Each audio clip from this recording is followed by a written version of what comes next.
ಸಾಲಿನಿಂದ ಸಾಲಿಗೆ 8 ಫೀಟ್ ಇದೆ. ಇದು 3ನೇ ವಿಡಿಯೋ ನಾನು ನಿಮ್ಗೆ ಕಳಿಸ್ತಾ ಇರೋದು. ಕಬ್ಬು ಹಾಕಿದ್ದ ಹೊಲ ಇದು. ಮೊದಲು ಕಬ್ಬು ತೆಗೆದುಕೊಂಡು ಆಮೇಲೆ ಕಲ್ಲಂಗಡಿ ಹಾಕಿದ್ದಾರೆ. ಈಗ 8 ಫೀಟ್ ಅಗಲ ಇದೆ ಸಾಲಿನ ಸಾಲಿಗೆ.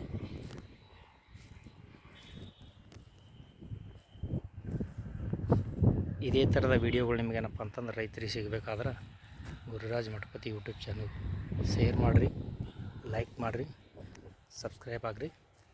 ಹೆಚ್ಚಿನ ಮಾಹಿತಿ ಮತ್ತು ಹೆಚ್ಚಿನ ಇದೇ ಥರ ವಿಡಿಯೋಗಳು ರೈತರಿಗೆ ಏನಪ್ಪ ಅಂತಂದ್ರೆ ಸಿಗ್ತಾವೆ ಅಂಥೇಳಿ ವಿಡಿಯೋ ಮಾಡ್ತಾಯಿದ್ದೀವಿ. ಹಳ್ಳಿ ಸಲಗರ ಗ್ರಾಮದಲ್ಲಿರ್ತಕ್ಕಂಥ ಬೆಳೆ ಇದು. ಕಬ್ಬು ತೆಗೆದುಕೊಂಡು 8 ಫೀಟ್ ಅಗಲ ಇದೆ ಸಾಲದಿಂದ ಸಾಲಿಗೆ ಹಾಕಿದ್ದಾರೆ. ಅದಕ್ಕೆ ನಾವು ಮೇಂಟೆನೆನ್ಸ್ ಸರಿಯಾಗಿ ಮಾಡ್ತಾಯಿದ್ದೀವಿ. ನೀರು ಸ್ವಲ್ಪ ನಿನ್ನೆ ಅಭಾವ ಇದೆ. ಇವತ್ತು ಕರೆಂಟ್ ಬಂದಮೇಲೆ ಫುಲ್ ನೀರು ಬಿಡಿಸ್ತಾಯಿದ್ದೀವಿ. ಸೆಟ್ಟಿಂಗ್ ಆಗಿದೆ ಈಗ ಆಲ್ರೆಡಿ. ನೋಡಿ, ಹಳ್ಳಿ ಸಲಗರ ಗ್ರಾಮದಲ್ಲಿರ್ತಕ್ಕಂಥ ಕಲ್ಲಂಗಡಿ ಬೆಳೆ.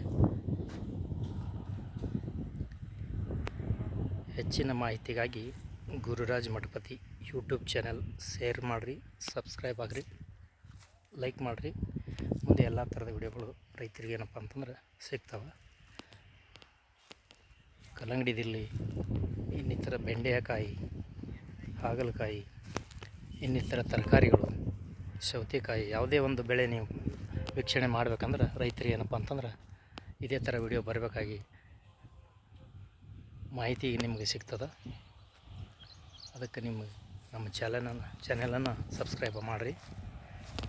ರೈತರು ಇದರಿಂದ ಒಬ್ರಿಗೊಬ್ರು ಯಾವ ಥರ ಇದು ಮಾಡ್ಬೇಕನ್ನೋದು ಮಾಹಿತಿ ಸಿಗ್ತದೆ. ಇದು ನೋಡಿರಿ, ಕಾಯಿ ಸೆಟ್ಟಿಂಗ್ ಆಗಿದೆ ಈಗ ಆಲ್ರೆಡಿ.